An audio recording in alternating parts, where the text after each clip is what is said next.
announce that and to tell the people they might read it on the bulletin board going out.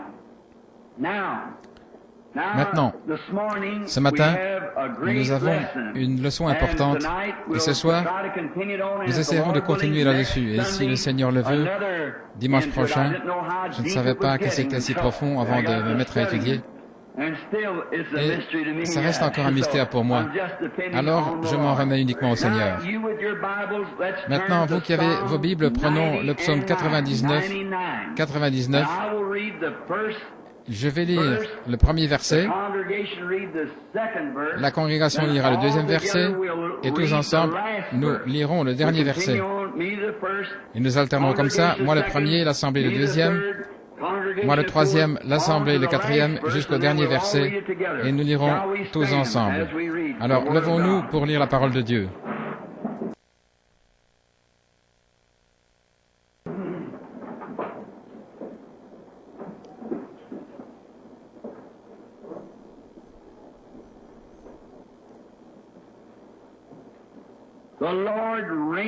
L'Éternel règne. Les peuples tremblent. Il est assis entre les chérubins. La terre chancelle. L'Éternel est grand dans Sion. Il est élevé au-dessus de tous les peuples.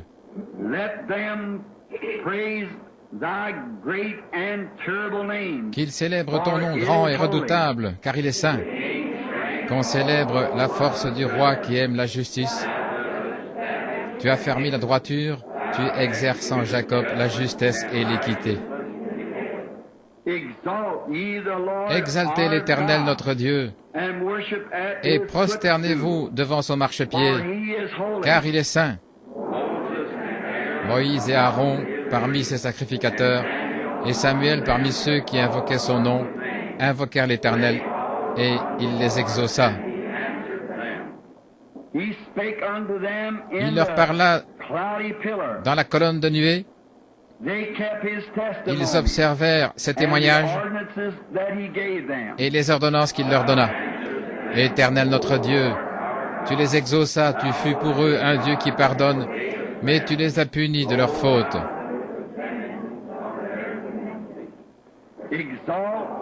Exaltez l'Éternel notre Dieu, et prosternez-vous sur la montagne sainte, car l'Éternel notre Dieu est saint. Courbons la tête. Assurément, Seigneur, ces paroles sont écrites et composées par ton serviteur David sous forme de psaume en ton honneur. Tu habites entre les chérubins. Tu es saint et ta montagne est sainte. Approchons-nous, les cœurs aspergés du sang du Seigneur Jésus, avec une conscience pure et avec la foi et l'assurance que nous entrons dans la présence de notre Dieu. Que tout cet auditoire soit respectueux ce matin. Ouvre les oreilles de notre entendement. Parle à travers nous, par ta sagesse, afin que nous sachions comment nous comporter dans ces jours, dans ta présence. Nous te demandons, Dieu, de nous révéler ces choses secrètes qui ont été cachées toutes ces années. Alors que nous abordons tes paroles les plus sincères, les plus solennelles, tu en as parlé quand tu étais ici sur la terre et tu as dit que celui qui lit comprenne. Alors, nous venons à toi avec les meilleures dispositions, Seigneur, afin de chercher ta sagesse, car nous ne savons pas exactement quoi dire. Nous avons préparé quelques passages d'Écriture et nous dépendons solennellement de toi pour la réponse. Et ce n'est pour aucun autre but, mais c'est de connaître l'heure dans laquelle nous vivons, afin que nous soyons préparés pour les choses formidables qui sont devant nous. Veux-tu nous l'accorder, Seigneur? Au nom de celui qui nous a enseigné à tous que nous devrions prier comme ceci. Notre Père, qui es aux cieux, que ton nom soit sanctifié, que ton règne vienne, que ta volonté soit faite sur la terre comme au ciel.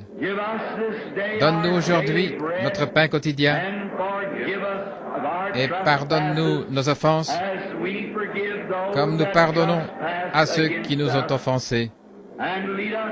Et ne nous conduis pas dans la tentation, mais délivre-nous du mal, car c'est à toi qu'est le royaume et la puissance et la gloire pour toujours.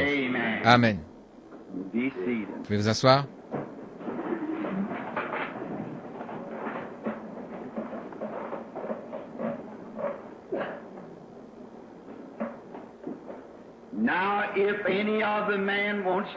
Maintenant, s'il y a des hommes qui veulent enlever leur manteau, ne vous gênez pas. Et ceux qui sont debout, le long des murs, si vous commencez à avoir mal aux pieds, eh bien, sentez-vous à l'aise de vous déplacer. Maintenant, si les enfants veulent aller dans leur classe, sont-ils déjà sortis? Non, ils ne peuvent pas, nous ne pouvons pas voir. Le pasteur dit que, vu qu'il y a beaucoup de monde, on a rempli les classes, si bien qu'on ne peut pas avoir l'école du dimanche pour les petits. Et nous serions contents, là, vous les petits, si vous voulez coopérer avec nous, parce que ce matin, nous abordons un message vraiment important qui, je suis sûr, va signifier beaucoup pour votre père, votre mère et vos bien-aimés qui sont ici, et même pour vous, les petits. Ainsi, nous approchons de cela avec un grand respect. Si le Seigneur le veut, ce matin, nous allons prendre le sujet des 70 semaines de Daniel. Et ce matin, nous allons parler de Daniel en captivité et de Gabriel qui vole vers lui pour l'instruire au sujet du futur. Pendant que Daniel était en prière, Gabriel, l'ange, est venu lui donner des instructions. Ce soir, je voudrais parler des 6 buts de sa visite. 6 sujets différents dont je parlerai ce soir, ce qui a amené la visite de Gabriel. Ça, c'est dimanche prochain, Dieu voulant. Je voudrais placer la raison et le temps de cet âge de l'Église et où il se situe et où nous en sommes aujourd'hui. Ça, ce sera dimanche prochain, le matin, Dieu voulant.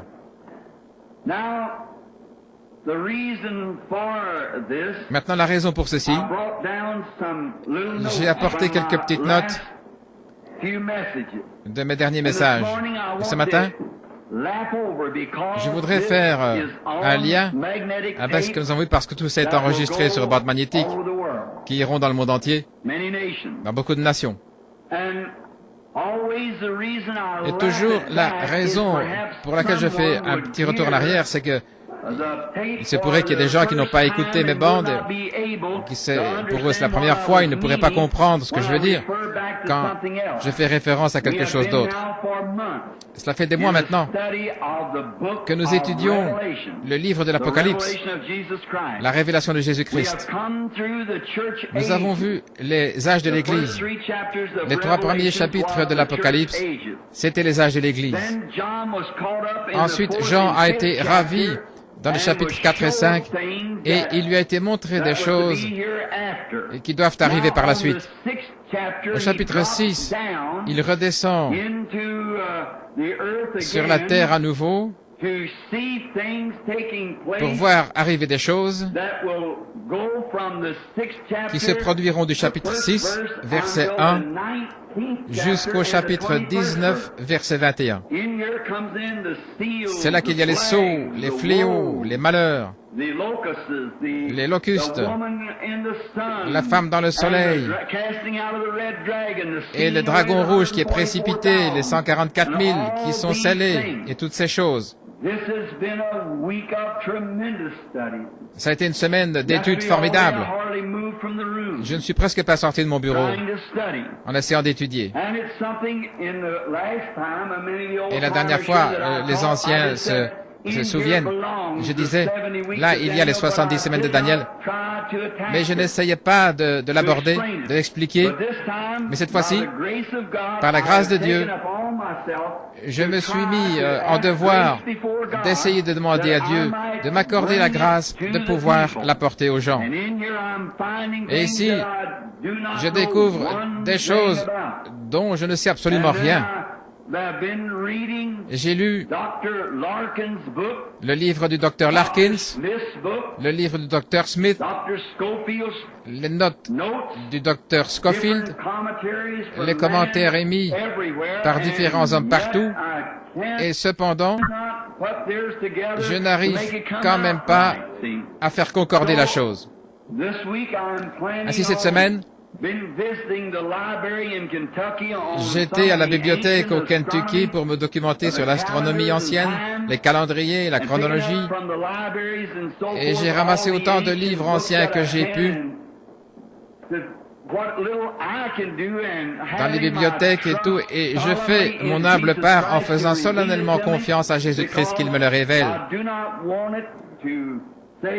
En effet, si je veux savoir, ce n'est pas pour dire moi je sais ceci, moi je sais cela. Il connaît mon cœur, il m'écoute en ce moment. Et je veux savoir que c'est dans le but d'éclairer son peuple. C'est pourquoi je crois qu'il va me le donner. Je ne sais pas encore, mais je lui fais confiance pour dimanche prochain, parce que ce sera là la partie capitale dimanche prochain de connaître et de placer ces 70 semaines. Et chacune ont leur place. Et en les mettant bout à bout, en faisant ça, ça ne devrait rien juste. Le résultat est faux, c'est inévitable.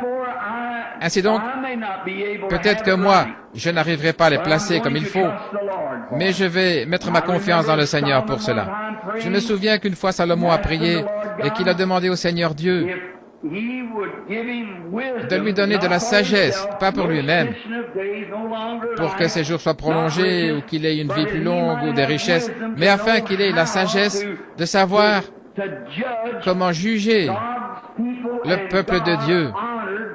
Et Dieu a honoré cette prière et il a donné cette sagesse à Salomon parce que c'était pour son peuple. Et voilà pourquoi je demande à Dieu de me faire savoir ce qu'est cette 70e semaine, parce que je sais que c'est le calendrier exact pour l'âge dans lequel nous vivons.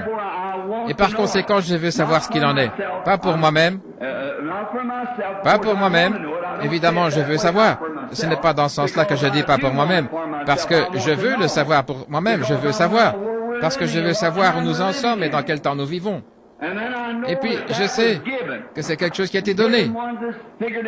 Plusieurs ont fait leurs calculs, ils ont fait aboutir cela bien avant dans le passé.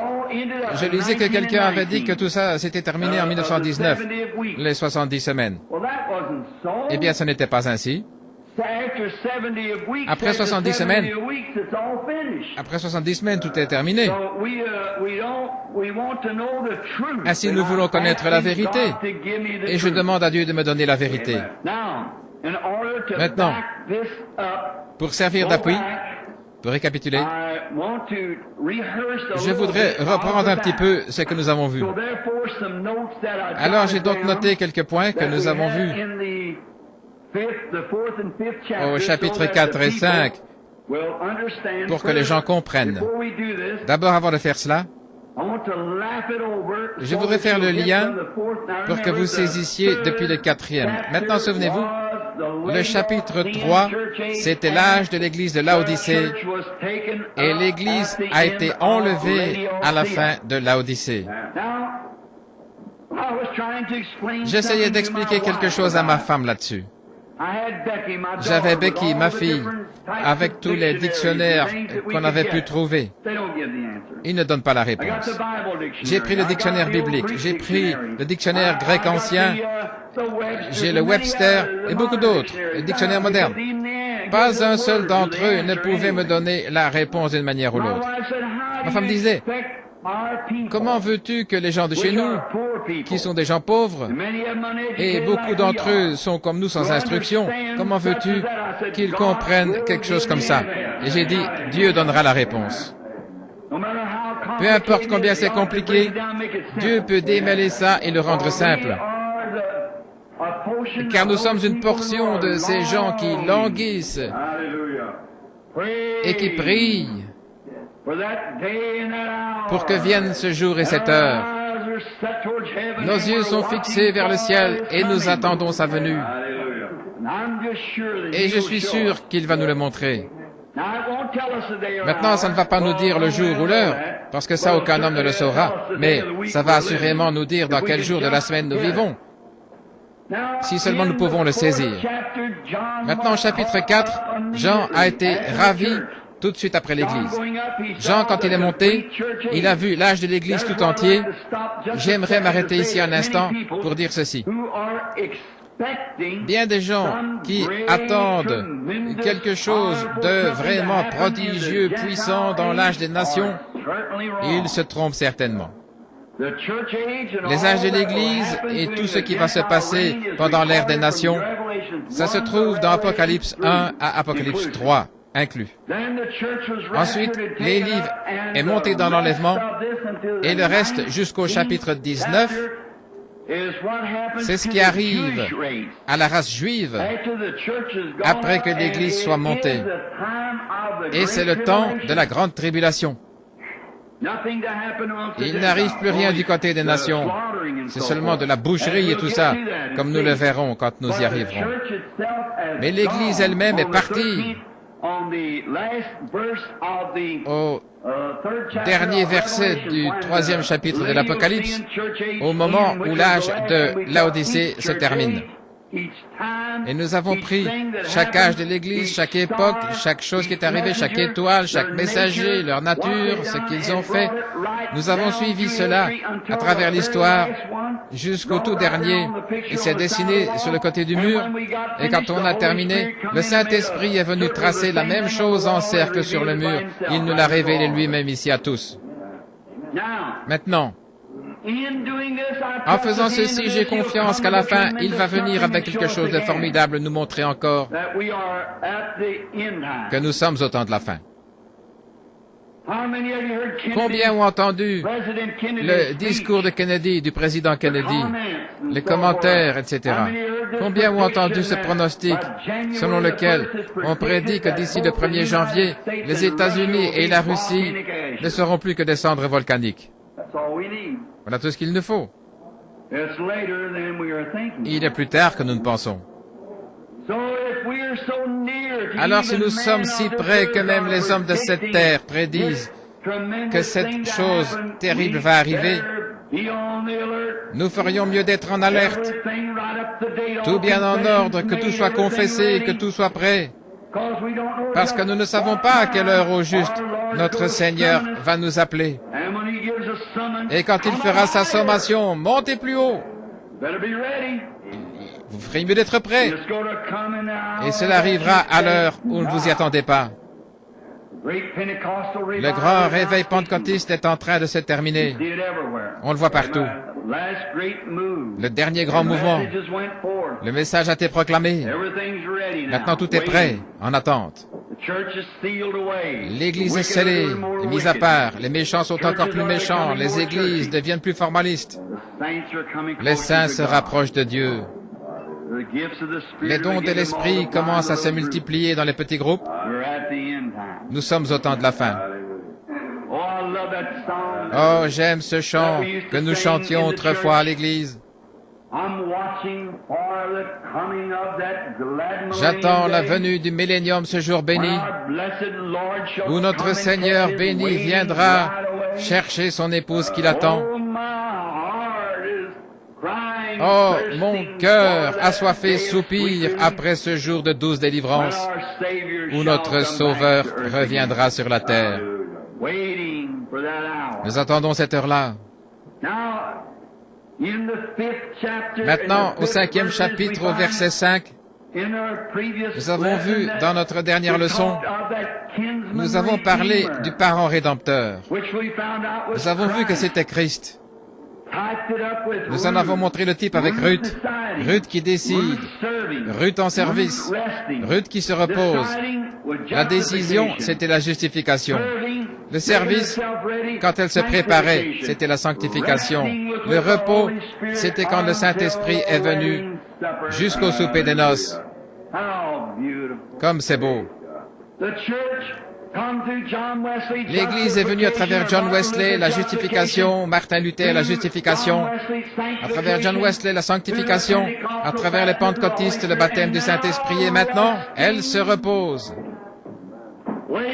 en attendant la venue de son Seigneur. Parfaitement, notre parent rédempteur. Les anciens ont eu raison de l'appeler un agneau qui, comme juge, était sur le point de devenir un lion. Il était un agneau, vous savez, avec le livre scellé de 7 sceaux.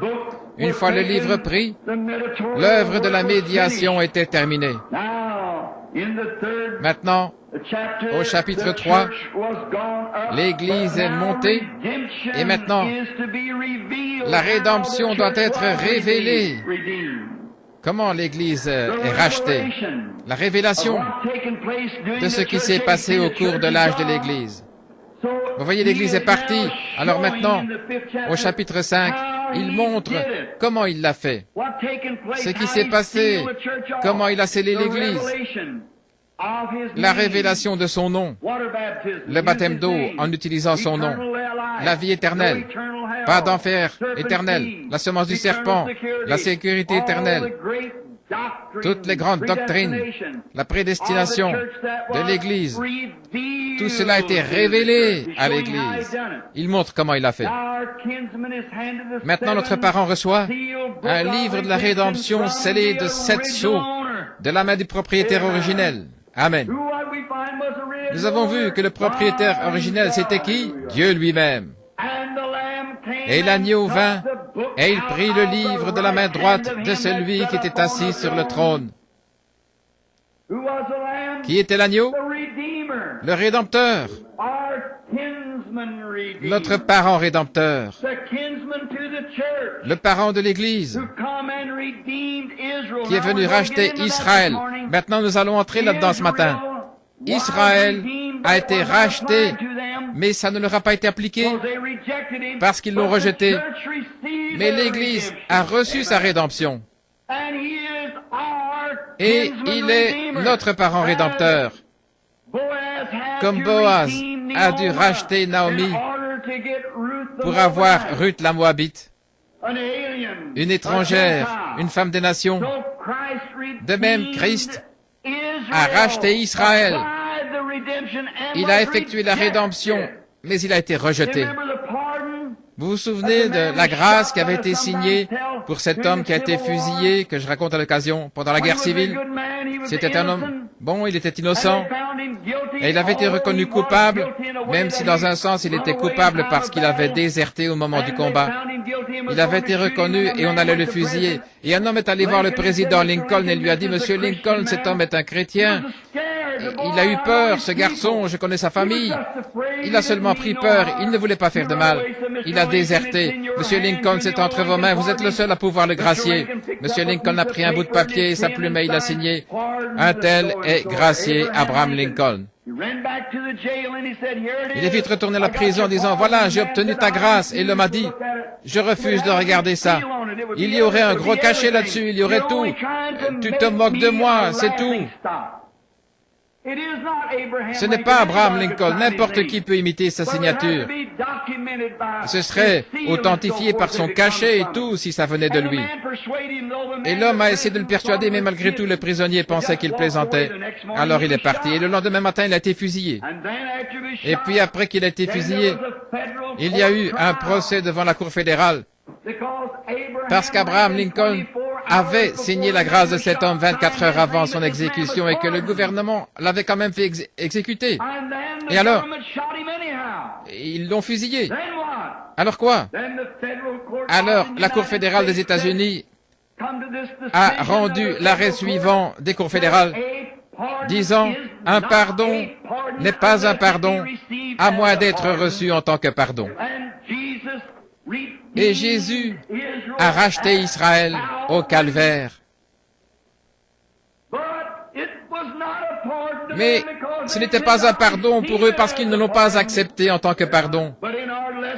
Mais dans notre leçon ici, les 70 semaines, nous allons voir qu'ils reviennent accepter leur pardon. mais il a racheté l'Église. Alors nous sommes pardonnés, graciés, parce que nous avons reçu le sang de Jésus-Christ comme notre pardon. Nous avons vu qu'il était notre parent rédempteur et qu'il a pris le livre de la main du propriétaire originel. C'est un titre de propriété de la rédemption. Vous vous souvenez de notre étude? C'est un titre de propriété de la rédemption. En plus, c'est un incontestable titre de propriété. En effet, Dieu avait exigé la vie en échange de la mort dans le jardin d'Éden. Alors Jésus, le juste, est mort et il a pris un titre de propriété. Et il a pu briser les sceaux, révéler ce qu'il y avait dedans et donner l'héritage à son peuple à qui cela appartenait. La vie éternelle dont il avait hérité, parce qu'il avait fait part sa propre vie, il nous l'a transmise au calvaire, et il l'a répartie entre nous par le Saint-Esprit. Amen. Aucun homme n'a jamais pu avoir même une petite idée de l'amour que c'était, ce qu'il a fait. Satan, qui en avait été le détenteur à cause de la chute dans le jardin, est lié, jeté dans les temps de feu. Ses jours sont terminés. Jésus, dans l'Évangile, a eu 4 titres, ça nous l'avons vu. Fils de David, héritier du trône. Fils d'Abraham, la concession royale. Fils de l'homme, héritier de la terre. Fils de Dieu, héritier de toutes choses. La concession royale. Dans l'Ancien Testament, on ne pouvait pas garder une propriété en sa possession pendant plus de 50 ans. Son propriétaire originel ne pouvait pas en être privé pendant plus de 50 ans. Et le 40e jour, il a payé le prix. Le 50e jour, la rédemption et la puissance qui appartenaient à l'Église et qui avaient été perdues dans le jardin d'Éden ont été rachetées et nous ont été envoyées par le baptême du Saint-Esprit le 50e jour. Alors nous avons pris le rouleau. Nous avons pris les rouleaux. Nous avons vu que le rouleau avait été remis dans sa main. Jérémie, chapitre 32, 6. Son cousin, Anamel, lui avait laissé un héritage et il partait en captivité. D'ailleurs, nous allons le suivre là-bas ce matin, en captivité. Et le rouleau avait été conservé dans un vase de terre, ce qui montre où la puissance de Dieu se trouve. Les rouleaux et les secrets de Dieu se font connaître dans le cœur. Notre plan de rédemption, lui aussi, a été conservé dans des vases de terre. Le nom de Jésus est la révélation. Nous avons vu que c'était scellé de 7 sceaux. Et chaque sceau était enroulé autour. Au moment où la révélation était donnée, il arrachait le sceau, il le déroulait et lisait ce qui était dit dans ce sceau-là. Après, il déroulait le suivant, le rouleau, et il lisait ce qui était là dans ce sceau. Et il déroulait le suivant. Et voilà, c'est exactement ce 7e sceau là où nous arrivons. Et nous avons confiance que ce sera ainsi avec chaque sceau.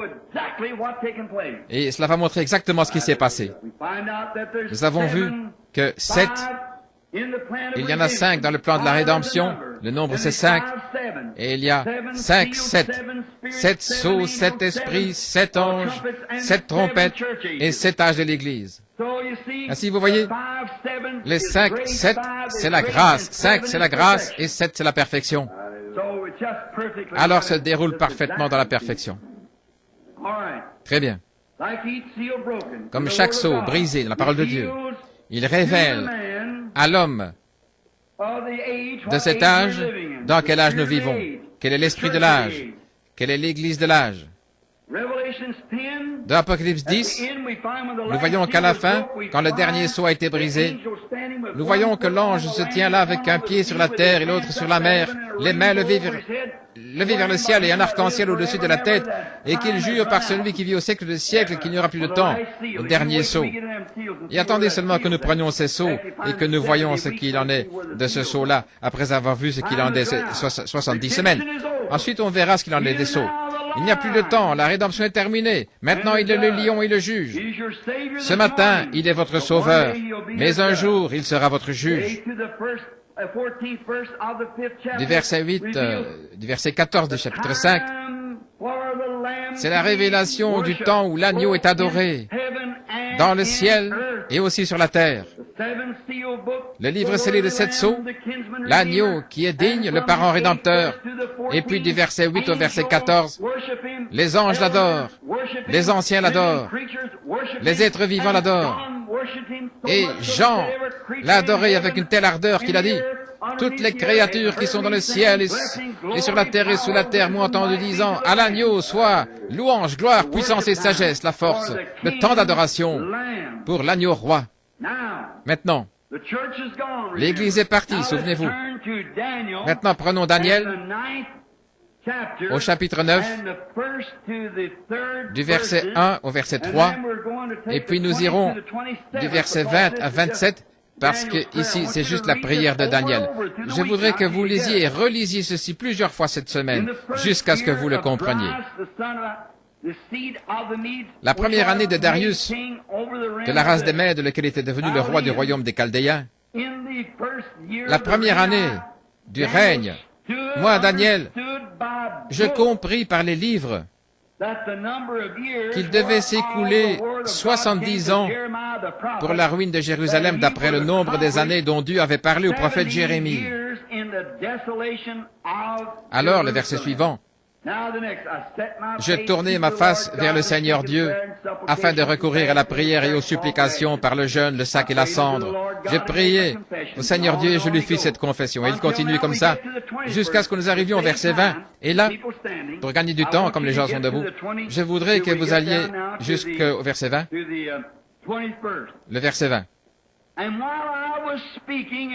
Je parlais encore, je priais, je confessais mon péché et le péché de mon peuple Israël. Et je présentais mes supplications devant l'Éternel mon Dieu en faveur de la sainte montagne de mon Dieu. Alors que j'étais encore en prière, l'homme Gabriel, que j'avais vu dans une vision,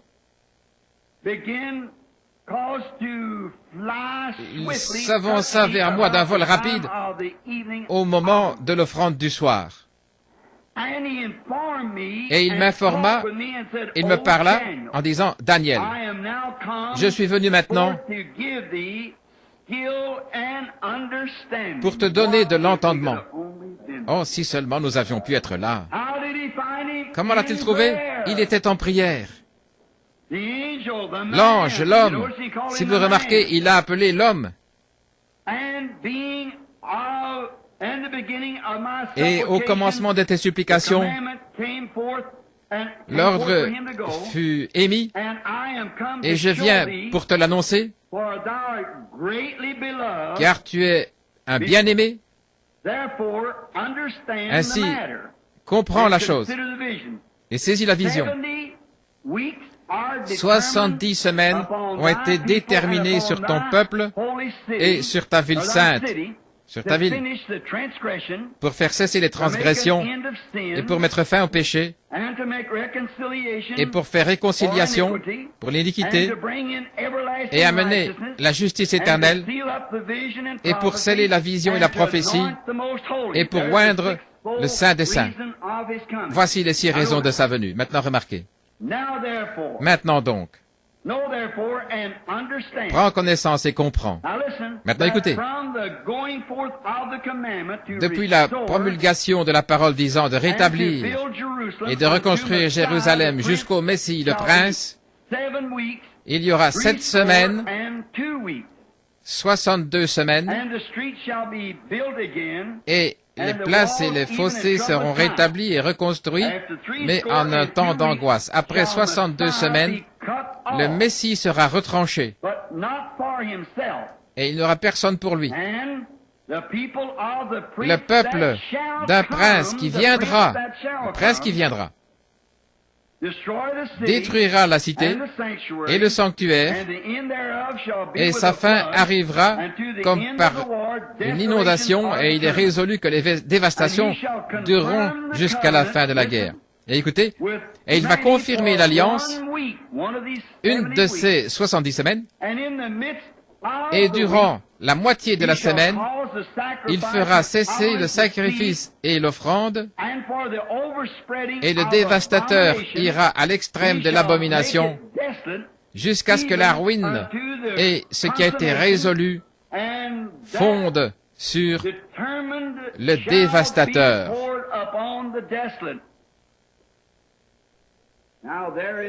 Alors voilà notre texte pour les 3, 4 ou 5 prochaines réunions. Ce que le Seigneur voudra bien nous révéler. 70 semaines. Maintenant, je vais demander à Doc s'il veut bien m'installer le tableau, là, ce soir, pour que je puisse représenter ça. Je ne veux pas que vous le manquiez. Maintenant, vous devez faire l'étude avec moi et la faire en profondeur, sinon vous allez le manquer. Et je veux dessiner ça au tableau, alors apportez un crayon, du papier et notez les dates, les temps et tous les renseignements. Maintenant, les 70 semaines commencent, maintenant saisissez bien, après que l'Église a été enlevée. Bon, tous ceux qui comprennent, dites Amen. Maintenant, après que l'Église a été enlevée. Depuis Apocalypse 6.1 jusqu'à Apocalypse 19.21, c'est relié aux 70 semaines. C'est pourquoi nous devons nous arrêter et expliquer ça avant d'aller plus loin.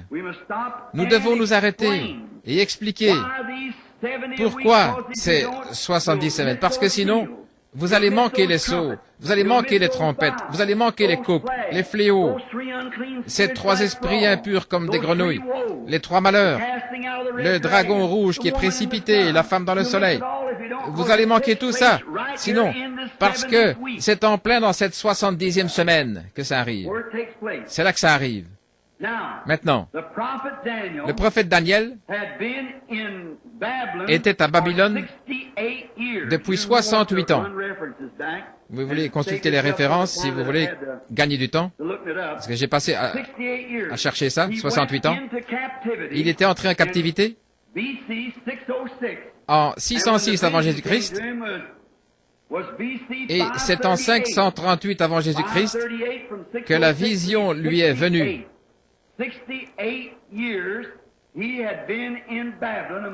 606 moins 538, ça fait 68 ans qu'il avait été à Babylone au milieu des païens.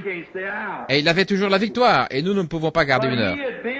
Mais lui, il avait été en plein dedans, et il avait seulement 3 compagnons avec lui. Et eux étaient ailleurs dans le royaume. Mais Daniel était seul avec Dieu. Et il a gardé la victoire pendant 68 ans. Pensez-y. Je ne veux pas me mettre à prêcher parce que c'est censé être un message d'enseignement. Mais pendant 68 ans, il avait gardé la victoire. Il ne s'était pas souillé aux yeux de Dieu. Et ça, sans le baptême du Saint-Esprit. Sans le sang de Jésus-Christ qui intercède pour lui. Il n'avait que le sang des taureaux, des boucs et des génisses qu'il devait offrir en secret à cause des traditions païennes de ce pays-là. On les a emmenés là, Jérémie avait prophétisé qu'ils iraient. Maintenant, Daniel, oh là là, il avait commencé à voir que le moment approchait, tout comme nous aujourd'hui. Daniel a commencé à voir, il a dit, par la lecture des livres. Et la première année du règne, moi, Daniel, j'ai compris par les livres le nombre d'années qui allaient s'écouler. La parole est venue à Jérémie le prophète qu'il devait y avoir 70 ans pour la désolation de Jérusalem. Jérémie, en 606 avant Jésus-Christ, avait prophétisé qu'à cause de leur péché et de leur impiété, ils y resteraient 70 ans. Vous vous souvenez, il y avait un autre prophète qui est apparu à cette époque, son nom m'échappe maintenant. Je pourrais peut-être le trouver dans quelques minutes, si je cherche un petit peu. Mais lui, et il est venu en disant, Jérémie, tu as tort. Dieu va laisser Israël là-bas pendant seulement autant de jours, environ 2 ans. Jérémie a dit qu'il en soit ainsi. Amen. Mais il a dit, mais attends, toi et moi, en tant que prophète, on va vérifier ça ensemble. Il a dit, souviens-toi, il y en a qui ont prophétisé avant nous et qui ont dit des choses qui étaient fausses. Et ils ont eu affaire à Dieu pour avoir dit des choses fausses. Alors, soyons bien certains. Mais à moi, le Seigneur Dieu m'a dit qu'il y a encore 70 ans. Et Dieu a frappé ce faux prophète, il lui a ôté la vie la même année. Parce que Dieu avait dit au vrai prophète qu'il y aurait 70 ans. Je voudrais que vous remarquiez que Daniel, même s'il était un étranger, même s'il avait été séparé de son peuple, séparé de son église, il n'avait pas de réunion du tout, pas d'église où aller, pas de cantiques à chanter, autre que ceux qu'il chantait tout seul. Malgré tout ça, il est resté ancré à ce que le prophète avait dit. Amen, gloire à Dieu. Il n'avait pas d'église où aller, personne n'avait qui fraterniser. Tout le monde allait dans des temples païens, tout le monde adorait leurs idoles, pas de chants chrétiens, personne qui ne croyait la même chose que lui. Et pendant 68 ans, depuis qu'il avait été emmené là-bas comme un jeune homme, 12 ou 14 ans, il est resté fidèle à Dieu. Et il a compris par le prophète Jérémie que les jours étaient presque écoulés. Oh, que ce sentiment de mise en garde devrait animer le cœur de tout vrai prophète de Dieu aujourd'hui, quand nous regardons en arrière, pour voir ce que ce vrai prophète avait dit, et que nous savons que nous sommes au temps de la fin. Il disait, j'ai compris par les livres que Jérémie, mon frère, il y a bien des années, a prophétisé qu'Israël resterait ici pendant 70 ans. Et le temps est presque écoulé. Et il s'est préparé. Il a publié un jeûne, il s'est sanctifié. Il a pris la cendre et le sac. Il a mis ça sur sa tête et il s'est mis à jeûner et à prier pour comprendre ce qu'il en était du jour où il vivait. Et si Daniel, le prophète du Seigneur, a pu consulter les livres de Jérémie et que cela lui fasse un tel effet, que même le fait qu'Israël sorte, que tous ceux qui étaient vivants sortent de Babylone pour retourner dans leur patrie, et que ça le fasse jeûner et prendre le sac et la cendre, combien plus d'effet cela devrait faire à l'Église de Dieu vivant, de savoir que le temps est en train de se terminer et qu'il n'y aura plus de temps et que la venue du Seigneur Jésus-Christ et le glorieux millénium vont bientôt être là. Comment peut-on perdre son temps, le gaspiller, à jouer à des jeux d'argent, à aller à la piscine le dimanche? Pas de temps pour le Seigneur. On fait un saut là-bas, si le Seigneur dit quelque chose qui ne nous plaît pas, on se lève et on sort. Et si la réunion dure trop longtemps, eh bien on est mécontent. Regardez dans quel état nous sommes. Regardez ce que nous faisons. Comparons notre vie avec ce prophète. Un seul homme, dans un royaume entier, sans église où aller, ni aucune nulle part où aller. Tout avait été détruit et brûlé. Sa ville, son peuple était captif pendant 68 ans. 68, 69, 70. Et il lui restait 2 ans. Alors quand il s'est mis à lire dans le livre et qu'il a vu que le temps s'accomplissait, pour l'accomplissement, il est allé devant Dieu dans la prière pour savoir ce qu'il en était. Quel temps! Qu'est-ce que nous faisons? Alors que les nations se disloquent, et que la mer rugit, et que le cœur des hommes défaille de peur, dans un temps de perplexité, toutes ces choses, l'écriture sur la muraille, la ségrégation raciale, le mal sous toutes ses formes qui règnent dans le monde, et les querelles, les bagarres et les histoires. Il y a assez d'armes suspendues dans les silos pour qu'un petit pays de la taille de Cuba près d'ici soit capable de détruire le monde en 10 minutes. Et eux, ils se querellent, des hommes impies, qui ne connaissent pas Dieu et qui ne connaissent pas sa puissance. Et le Saint-Esprit est dans l'Église, en train d'agir parmi les élus, de montrer qu'il est vivant après 2000 ans, et qu'il est le même hier, aujourd'hui et pour toujours. Comment peut-on rester assis là, nonchalamment? Comment peut-on prendre la chose comme ça, à la légère? Il est temps de s'examiner, en voyant cette grande heure qui approche.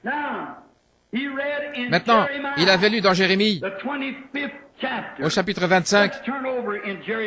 Prenons Jérémie, chapitre 25, et lisons ce que Jérémie avait à dire. En fait, commençons au verset 8, parce que je veux être sûr que vous le saisissiez. C'est le verset 11 que j'avais noté, mais commençons au verset 8. C'est pourquoi ainsi dit l'Éternel des armées. Oh, j'aime ça. Quand j'entends un prophète se tenir là avec le « Ainsi dit le Seigneur », frère, c'est ça.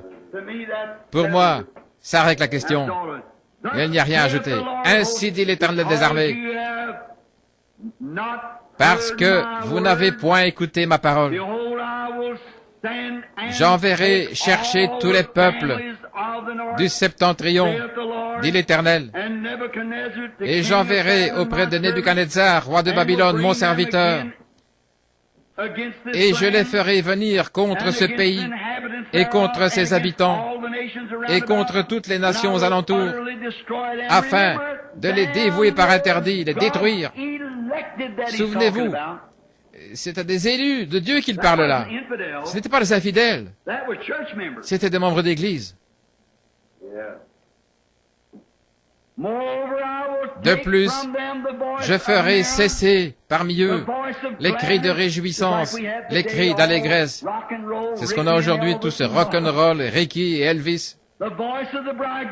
Les chants du fiancé, les chants de la fiancée, le bruit de la meule et la lumière de la lampe. Et tout ce pays sera désolé dans la désolation. Écoutez ce prophète qui s'écrie. Tout ce pays deviendra une ruine. Et ce n'est pas que je veuille imiter ce grand serviteur de Dieu, mais je prophétise que toute cette nation deviendra une ruine.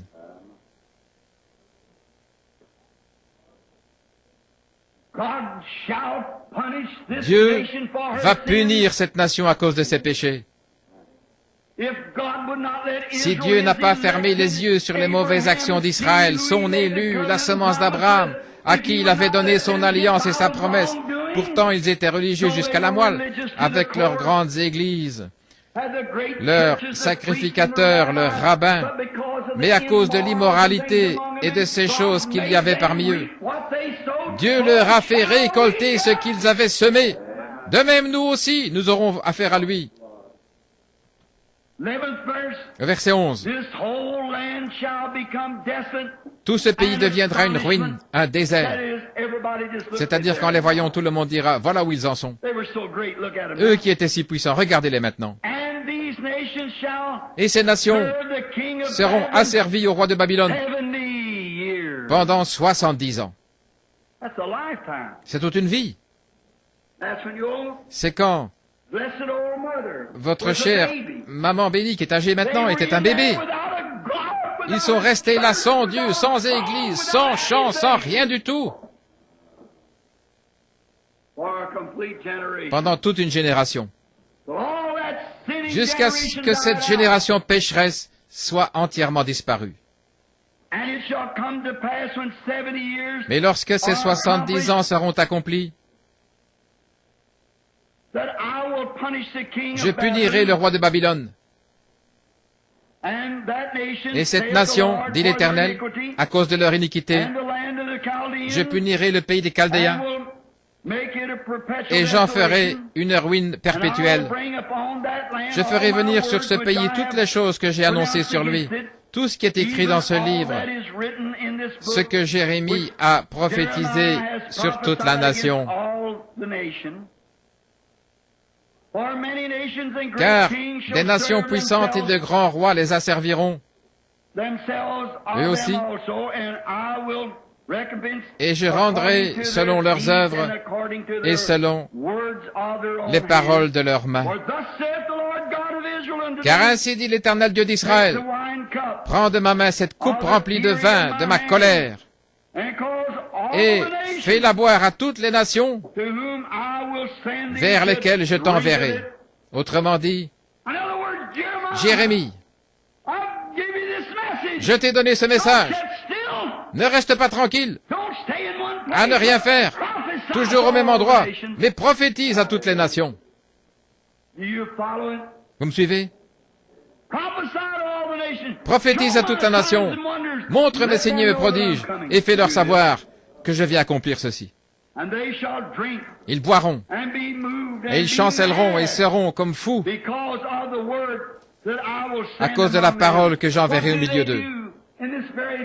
Et ce jour même, qu'est-ce qu'ils font? Ils vous traitent de faux prophètes. Ils vous traitent de faiseurs de compromis. Ils vous traitent de fanatiques, de devins, ou de faiseurs de songes, ou de quelqu'un qui fait de la télépathie mentale. Ils seront comme fous. Et le mot fou, si vous analysez, ça veut dire atteint de folie. Ils deviendront littéralement fous et ils diront, oh, ne vous occupez pas de cet exalté, de ces absurdités, à cause de la parole que j'enverrai au milieu d'eux. Est-ce que vous voyez l'histoire qui se répète? Jérémie n'était pas d'accord avec leurs pharisiens, leurs sadducéens, leurs hérodiens ou quoi encore. Il proclamait seulement la parole. Et ça les rendait tous fous furieux. Pourquoi? Maintenant remarquez. Et alors, je pris la coupe de la main de l'Éternel et je la fis boire à toutes les nations. Jérémie n'est pas resté à la maison. Jérémie ne s'est pas confiné à son petit patelin, mais il l'a fait boire à toutes les nations vers lesquelles l'Éternel m'envoyait. Jérémie a pris la parole de l'Éternel, le vin de sa parole. Et le vin, c'est la puissance de sa parole. Le vin a une puissance. Le vin intoxique. Il y a de la puissance dans le vin. Et j'ai pris la parole de l'Éternel, a dit Jérémie. Et je l'ai manifestée. Le vin, la puissance qui est en elle. Et je la leur ai démontrée. Mais ils n'ont pas voulu écouter. Dieu a dit, alors je les enverrai à Babylone pour 70 ans. Et c'est exactement ce qu'il a fait. Ils y sont tous allés, les justes et les injustes. Revenons à notre leçon. Daniel avait lu, pensez un peu. Daniel a lu les mêmes paroles que nous lisons ce matin. Daniel a lu la même Bible, avec la même ponctuation, les mêmes phrases, les mêmes choses que ce que moi, avec l'aide de Dieu, je vais vous lire dans les quelques messages à venir. La même chose pour vous montrer que nous sommes au temps de la fin. Alors Daniel, avec la parole de Jérémie, il descend à Babylone. Et il était le prophète oint. Et il a opéré des miracles, des signes. Il pouvait interpréter les langues inconnues. Et il a accompli des signes et des prodiges au milieu d'eux. Et pourtant, il n'avait personne avec lui. Il était seul. Il était seul. Mais Jérémie avait écrit ces paroles bien des années auparavant. Et Daniel, en interprétant la parole, il a compris. Eh bien, un instant, là, nous approchons du temps de la fin, puisqu'il y a déjà 68 ans que je suis ici. Et le prophète du Seigneur, mon frère, le vrai prophète de Dieu, qui a prouvé qu'il était prophète. Il nous a donné une prophétie. Je l'ai là, c'est écrit dans le livre. Il s'écoulera 70 ans. Oh Seigneur Dieu, nous approchons de la fin. Ceux de cette génération-là sont tous morts. Qu'est-ce que tu vas faire maintenant, Seigneur? Tu as promis de nous envoyer. Et il a décidé de se mettre en prière. Oh Dieu, s'il y a un temps où nous aussi nous devrions nous mettre en prière, c'est bien maintenant. Car nous qui sommes son vrai serviteur, nous pouvons voir par les lettres de l'apôtre, par le Saint-Esprit, par les avertissements du Saint-Esprit, que nous sommes au dernier jour.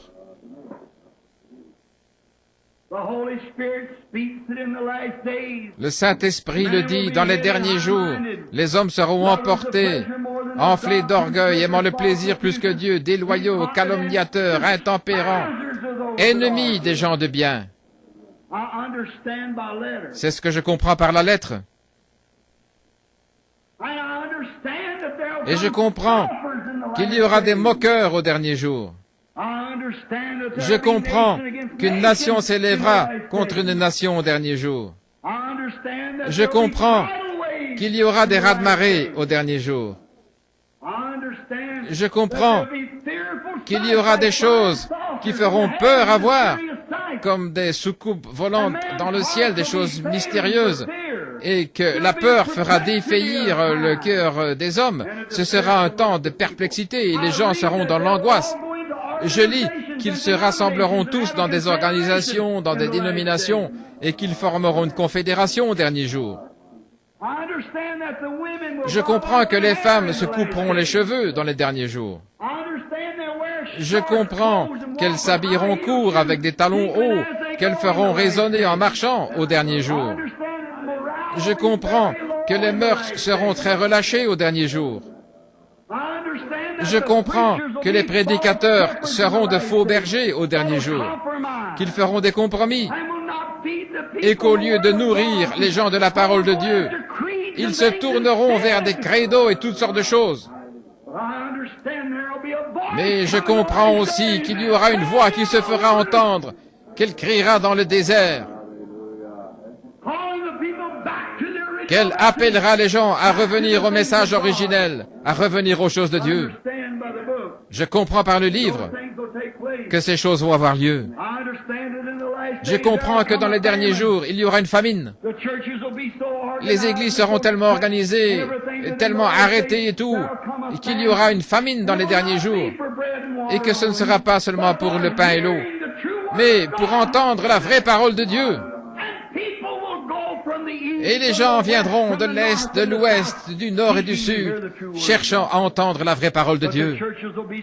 Mais les églises seront tellement organisées, tellement figées, qu'elles ne l'entendront pas. Je comprends cela par les livres. Mais en ce jour-là, ô Dieu,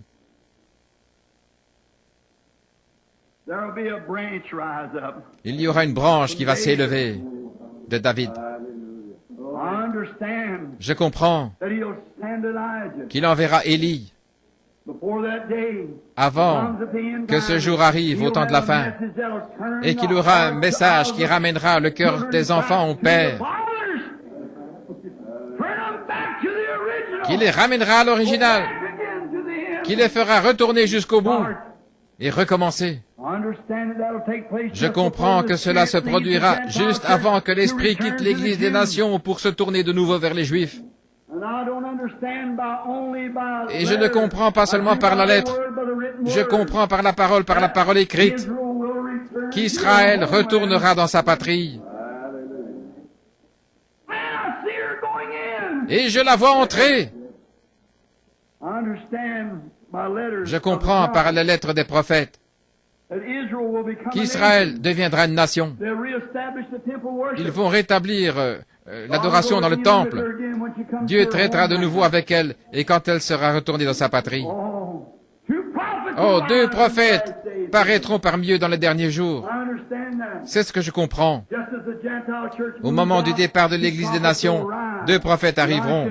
Élie, Élisée et Moïse pour Israël.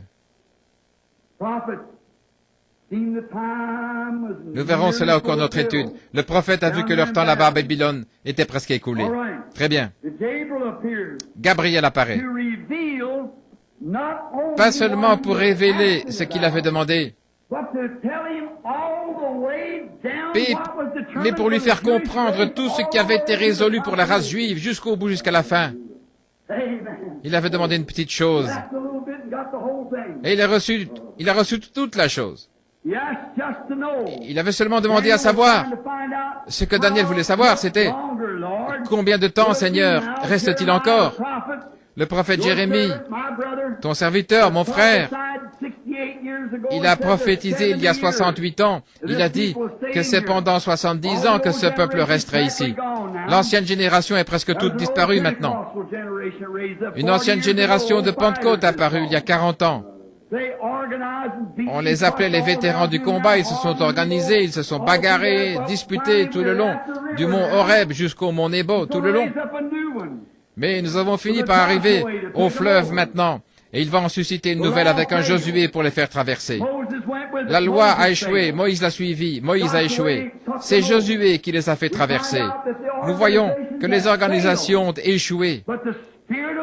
Mais l'Esprit de Dieu, Josué, le mot Josué veut dire Jésus notre Sauveur. C'est le Saint-Esprit qui viendra dans l'Église. Pas une organisation. Mais le Saint-Esprit viendra parmi les gens et il les préparera à monter, à traverser le Jourdain. Je comprends par la lecture du livre que c'est ce qui va arriver. Et Dieu sait que c'est ce que je recherche en ce moment, que je puisse apporter la consolation à son peuple et leur dire ce qui est près d'arriver et le dire à ceux qui sont ici ce matin aussi bien qu'à ceux qui sont partout où ces bandes iront dans le monde entier et que nous sommes au temps de la fin. Il a révélé tout ce qui allait arriver jusqu'au moment où le royaume serait entièrement rétabli, jusqu'au millénium. C'est le message de Gabriel. Il a dit, je suis venu te dire qu'il y a 70 ans, encore 70 semaines qui ont été fixées sur ton peuple, qui ont été fixées jusqu'à la fin de la génération des Juifs. 70 semaines. Maintenant, écoutez ce qu'il a dit. Depuis l'annonce du rétablissement, 70 semaines sont déterminées sur ton peuple et sur ta cité. Ta cité. Sa ville, ce n'était pas Babylone. Où était sa ville? Jérusalem. Maintenant, quand nous arriverons au 7 ou au 6 confirmations, nous allons voir ce qu'est cette cité, établir cela et montrer qui c'était, qui en était le fondateur, d'où elle est venue. Combien de temps restera-t-elle debout? Sera-t-elle reconstruite? À quel moment? Oh, de grandes choses nous attendent. Très bien. 70 semaines ont été fixées sur ton peuple et sur ta cité pour faire cesser les transgressions. Il n'a jamais dit Daniel. Évidemment, il a bien dû lui dire que les 70 semaines, je veux dire que les 70 ans étaient presque écoulés. 68, il ne manquait plus que 2 ans. Et nous voyons ici que la prophétie de Jérémie était absolument exacte. 2 ans plus tard, il sortait. Néhémie a obtenu une autorisation du roi et il a reconstruit la muraille en des temps difficiles. Ils ont travaillé. Écoutez ceci. Faire cesser les transgressions, mettre fin au péché. Mettre fin au péché. Pour qui? Pour les Juifs. Cela a été déterminé sur ton peuple, pas sur les nations, mais sur ton peuple, les Juifs. Et sur ta cité, pas New York, ni Boston, Philadelphie, Chicago, Los Angeles, Rome, mais sur ta cité, Jérusalem. Et pour faire cesser les transgressions, mettre fin au péché, expier l'iniquité et amener la justice éternelle. Et pour sceller la vision et la prophétie, et pour oindre le Saint des Saints. Prends donc connaissance et comprends, depuis la promulgation de la parole disant de rétablir et de reconstruire Jérusalem, qui était sa cité, jusqu'au Messie, le Prince, il y aura 7 des 70 semaines. Attendez qu'on y arrive. Oh là là. C'est une bénédiction. Il va falloir que j'apporte une corde pour m'attacher ici. Il a tout révélé jusqu'à la fin. Il a dit, je ne vais pas seulement te dire là que ces 2 années ce sera terminé. Nous savons tous qu'ils y sont restés pendant exactement 70 ans et qu'ils sont sortis. Exactement ce que le prophète avait dit. Et Ésaïe, je veux dire, Daniel croyait ce prophète, alors il était là, prêt. Gabriel, quand il est venu, il a dit, je suis venu t'annoncer, te révéler ces choses jusqu'au bout, jusqu'à la fin. Regardez. Jusqu'à l'extrême. L'abomination, la désolation. Je vais te montrer la consommation, la fin de toute chose. Il dit, je vais te montrer ce qui va arriver. Maintenant, écoutez bien. Saisissez-le bien. Moi, Daniel, j'ai été envoyé. Tu es un bien-aimé au ciel. J'ai entendu tes prières. Et maintenant, je suis descendu pour t'annoncer ce qui a été déterminé pour les Juifs et pour Jérusalem à partir de maintenant jusqu'à la fin de toute chose. Toute chose. Maintenant, est-ce que vous comprenez, ma classe? Si nous pouvons trouver ce que sont ces 70 semaines, nous saurons quand sera la fin. Oh là là, que Dieu nous aide. Que Dieu nous aide à savoir. Il nous est dit exactement, quelque part dans ces pages, le temps exact de là jusqu'à maintenant, jusqu'à la fin, et ce sera précis à la minute près. Oh, la glorieuse parole de Dieu. Quand Dieu a fait la terre et l'a mise en orbite, et je prêchais l'autre soir, dimanche soir, qu'il n'y a rien qui fasse défaut. Le mouvement de ce monde est tellement parfait qu'ils peuvent vous dire exactement à quel moment le soleil et la lune vont s'aligner dans 20 ans. Vous dire la minute précise, aucune horloge de ce monde ne me permettrait de vous dire ça, même la meilleure. Elle avance de 2 ou 3 minutes par mois ou elle retarde. On ne peut rien faire d'aussi parfait. En effet, il n'y en a qu'un qui soit parfait. C'est Dieu. Et Dieu et sa parole, c'est la même chose. Donc la parole de Dieu est parfaite. Et si nous arrivons à trouver ces jours-là, nous trouverons exactement quand sera la fin. Vous saisissez? C'est déterminé jusqu'à la consommation. Verset 24. Ton peuple et ta sainte cité, c'est-à-dire Jérusalem. Je suis au verset 21, verset 24. Jésus en a parlé dans Matthieu 24. Maintenant, frère Collins, s'il est ici ce matin, je ne sais pas s'il est ici. Quand nous avons eu des questions l'autre soir, il a posé une question. J'imagine que ça ne vous dérange pas que je le dise, frère Collins. Au sujet de l'abomination qui cause la désolation, ce que ça voulait dire. Jésus en a parlé dans Matthieu chapitre 24. Et nous voyons, Matthieu 24, 15. Laissez-moi prendre ça rapidement. Jésus qui parle de la même chose ici, en citant Daniel.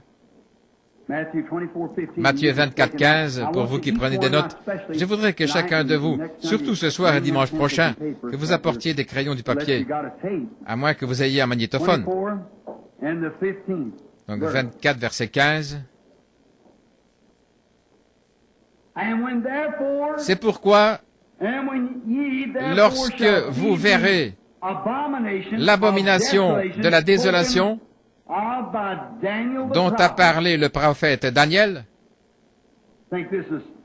pensez-y, je crois que ça, c'était 486 ans avant. 86 ans avant. Le prophète Daniel, établi en lieu saint, regardez là dans votre Bible, c'est entretiré, et que celui qui lit fasse attention.